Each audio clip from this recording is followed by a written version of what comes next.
আঞ্জুমানে আল ইসলাহ ইউকের উদ্যোগে পবিত্র ঈদে মিলাদুন্নবী সাল্লাল্লাহু আলাইহি ওয়াসাল্লাম উপলক্ষে ঈদে মিলাদুন্নবী মাহফিল, স্থান water lily, Mile End road, London E1, তারিখ 23 ডিসেম্বর বুধবার বিকেল 5টা থেকে রাত 10টা। প্রধান অতিথি বিশিষ্ট ইসলামী চিন্তাবিদ হযরত আল্লামা হুসামউদ্দিন চৌধুরী ফুলতলী। বিশেষ অতিথি ইউনিভার্সিটি অফ বাহরাইনের professor Sheikh doctor Naji ibn Rashid al Arabi al Azhari.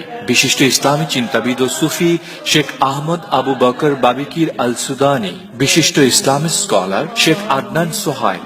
এছাড়াও খ্যাতিমান ওলামায়ে কেরাম মিলাদুন্নবীর তাৎপর্য নিয়ে আলোচনা করবেন।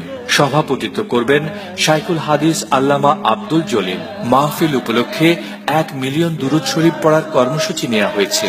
পূর্ণময় এই উদ্যোগে আপনিও শরীক হন।